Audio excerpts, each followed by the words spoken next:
Bienvenue sur Africa 24 dans cette nouvelle édition. Voici les titres de l'actualité. Première déclaration de politique générale du Premier ministre sénégalais Ousmane Sonko devant l'Assemblée nationale.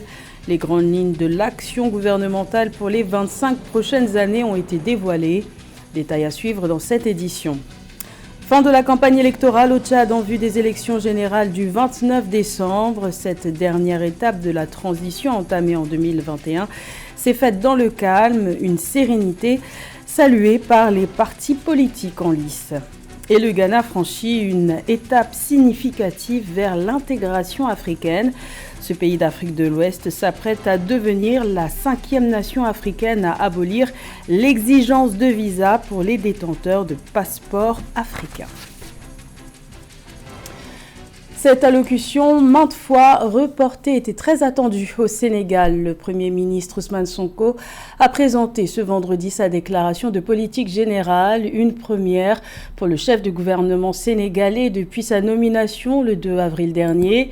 C'est devant une assemblée nationale acquise à sa cause, majoritairement aux couleurs du PASTEF, qu'il a décliné les grandes lignes du programme de rupture pour lequel le président Bassirou Diomaye Faye a été élu en mars dernier. Les précisions de Philomène Tine.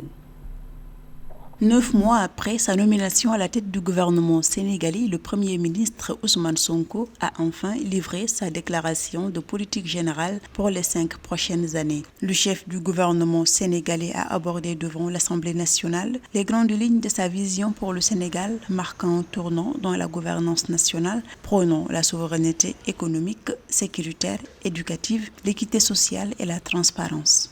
La vision d'un Sénégal souverain a été prise en charge dès la formation du gouvernement, avec notamment l'exigence de défendre en tout premier lieu les intérêts du Sénégal et de ne plus jamais nous laisser dicter notre conduite dans la gestion des affaires publiques et la défense du citoyen sénégalais. Il en est pour preuve les positions ouvertement affichées par M. le Président de la République dans les instances internationales.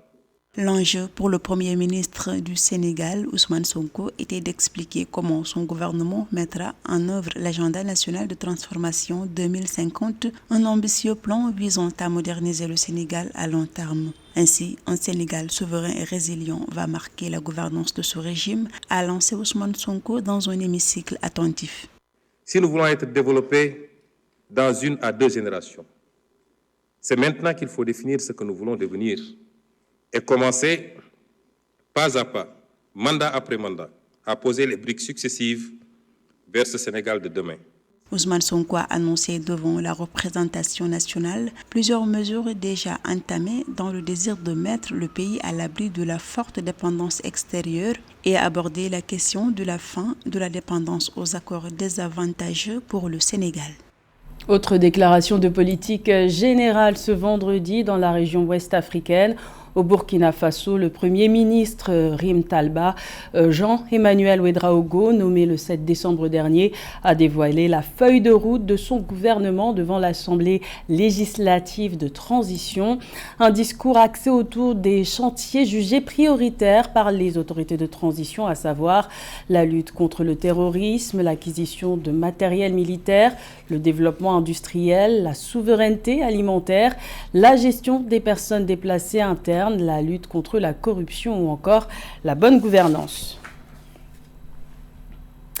Clap de fin ce vendredi au Tchad de la campagne électorale en vue des élections générales prévues le 29 décembre.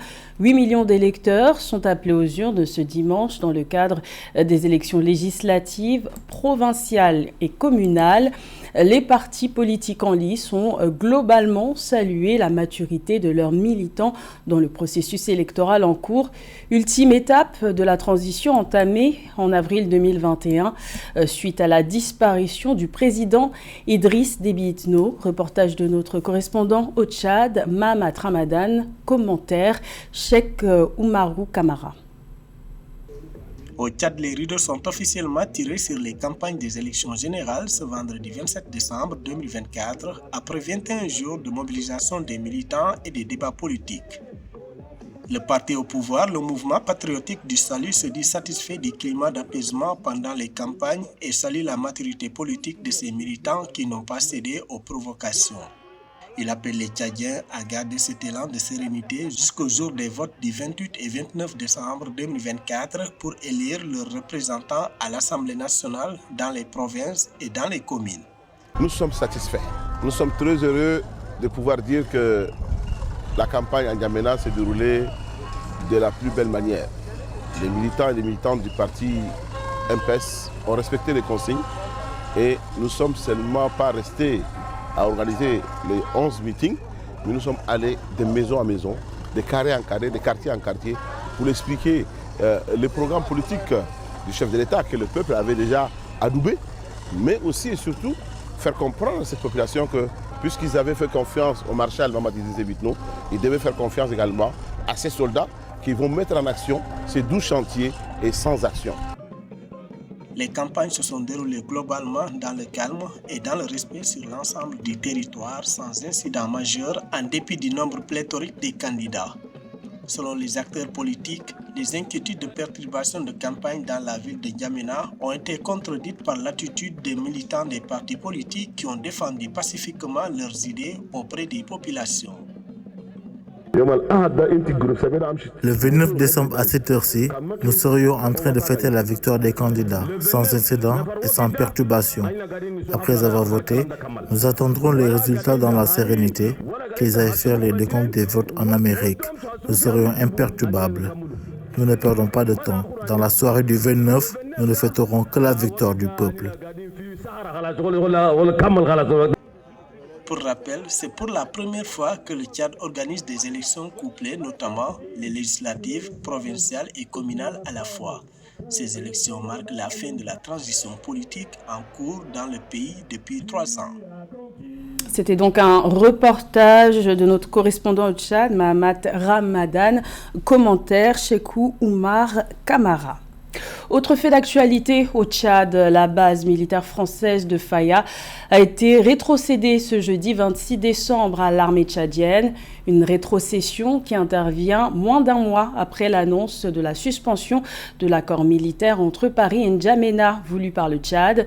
Un accord qui datait des années 1960 et qui faisait du Tchad le dernier pays sahélien à abriter des forces militaires françaises après le retrait exigé des soldats français du Mali, du Burkina Faso et du Niger entre 2022 et 2023. Dans ce contexte, un premier contingent de 120 soldats français avait quitté le Tchad le 20 décembre dernier. En Guinée, le chronogramme annoncé par les militaires au pouvoir depuis le coup d'État de septembre 2021 peine à se concrétiser et pour cause, ce calendrier prévoyait le retour à l'ordre constitutionnel avant fin 2024. Face à la lenteur de la transition politique, les forces vives de Guinée ont annoncé leur rejet de l'autorité des militaires au pouvoir à partir du 31 décembre et appellent à des manifestations pacifiques dès le 6 janvier 2025. Les explications de Pauline Minka.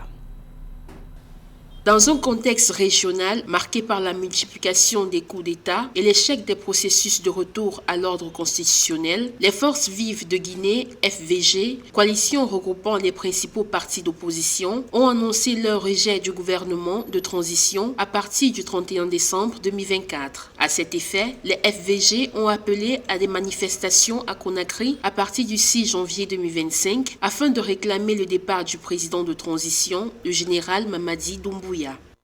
Le droit de manifester pour faire entendre ses revendications est un droit constitutionnel. Étant dans un régime d'exception et étant dans une situation particulière de transition, une opposition ou une coalition d'opposition qui ne propose aucun autre moyen à part appeler les jeunes et la population à manifester dans la rue, pour moi, est une situation à déplorer. Dans une déclaration publiée mercredi 25 décembre 2024, l'opposition a dénoncé les violations récurrentes de la charte de la transition par le Comité national du Rassemblement pour le développement au pouvoir depuis le coup d'État du 5 septembre 2021 qui a renversé le président Alpha Condé. À leur place, je proposerai d'autres moyens, d'autres substituts afin de faire entendre leurs droits. Ils peuvent par exemple faire appel à la CEDEAO ou à l'ONU pour, de façon formelle, revendiquer des droits et mettre en avant les idées. Les FVG accusent le général Mamadi Doumbouya et son régime de ne pas respecter leur engagement concernant le retour à l'ordre constitutionnel avant fin 2024, tel que prévu dans l'accord avec la CEDEAO. Dans ces conditions, les perspectives d'un retour à l'ordre constitutionnel s'éloignent dans ce pays d'Afrique de l'Ouest, d'après certains experts.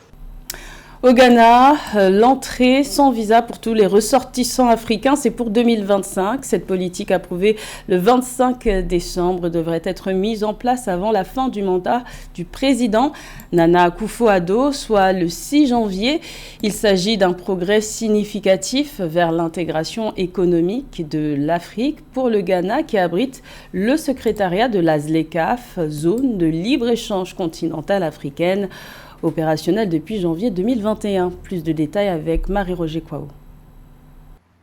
C'est une promesse tenue pour le président ghanéen Addo Dankwa Akufo-Addo. Le Ghana introduira un système de voyage sans visa pour les citoyens dans toutes les nations africaines. Cette initiative, annoncée en janvier 2024 lors des dialogues sur la prospérité en Afrique, vise à renforcer la libre circulation des personnes, des biens et des services sur le continent. Avec cette mesure, le Ghana affirme son rôle de leader de l'unité africaine, honorant l'héritage du Dr Kwame Nkrumah et la vision d'une Afrique sans frontières. Dès l'accession à l'indépendance en 1957, le Ghana a mis en place un programme d'activité de tous les Africains. Donc le président Nana Akufo-Addo de cette tradition. Et ce qui paraît un peu tout à fait exceptionnel est que ce président n'est pas du même parti que Kwame Nkrumah.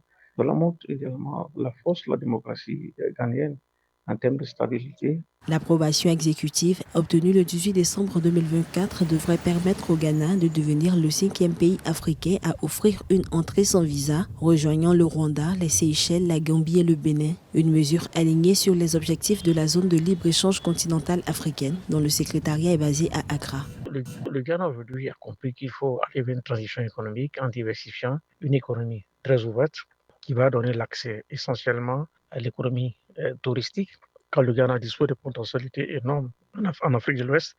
Et cette stratégie d'attraction des investisseurs va permettre au Ghana de pouvoir impacter la structure de son produit intérieur brut qui reste fortement dépendant de l'économie minière. Pour les experts, cette mesure répond également aux préoccupations de personnalités comme Aliko Dangote, qui avait critiqué les lourdeurs administratives des demandes de visa sur le continent. Une mesure qui promet d'impacter positivement la libre circulation des personnes et des biens, tout en projetant le Ghana comme un acteur clé de la construction d'une Afrique unie et prospère. Le Mozambique a été le théâtre le 25 décembre d'une évasion massive de prisonniers. Plus de 1500 détenus ont profité de la confusion liée aux manifestations de contestation électorale de l'opposition pour s'échapper d'une prison située près de Maputo. Un centre pourtant placé sous haute sécurité depuis la confirmation par le Conseil constitutionnel le 23 décembre des résultats de l'élection présidentielle donnant Daniel Chapo vainqueur. La crise post-électorale s'intensifie. Les précisions de Samantha Saberou-Sabubanga. 1534 détenus se sont évadés d'une prison de haute sécurité près de Maputo au 3e jour de troubles qui s'écoule au Mozambique depuis la confirmation de la victoire électorale du parti au pouvoir dénoncé comme frauduleuse par l'opposition. Une annonce faite par le chef de la police nationale mozambicaine, Bernardinho Rafael, lors d'un point de presse le 25 décembre 2024. Nous nous attendons à une forte augmentation de toutes les formes de criminalité dans la ville de Maputo au cours des prochaines 48 heures. Les manifestants semblent préférer libérer les prisonniers et les condamnés. Nous ne connaissons pas leurs intentions précises.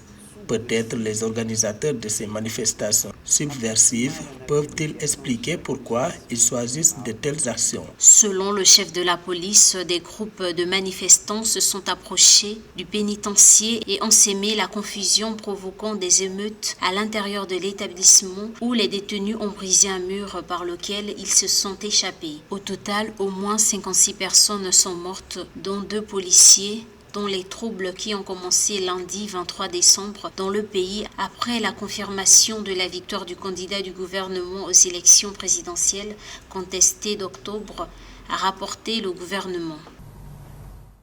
Curieusement, il y avait 29 terroristes condamnés dans cette prison et ils ont été libérés. Nous sommes inquiets en tant que pays en tant que Mozambicain et en tant que membre des forces de défense et de sécurité. Central. Lundi 23 décembre 2024, le Conseil constitutionnel mozambicain a ratifié la victoire du candidat du parti au pouvoir, le Frelimo Daniel Chapo, aux élections du 9 octobre avec 65% des voix. Le Conseil a attribué 24% des voix à son principal adversaire, Venecio Mondlane, qui dénonce des fraudes. C'était le journal de la rédaction. Merci de l'avoir suivi. L'information continue sur Africa 24.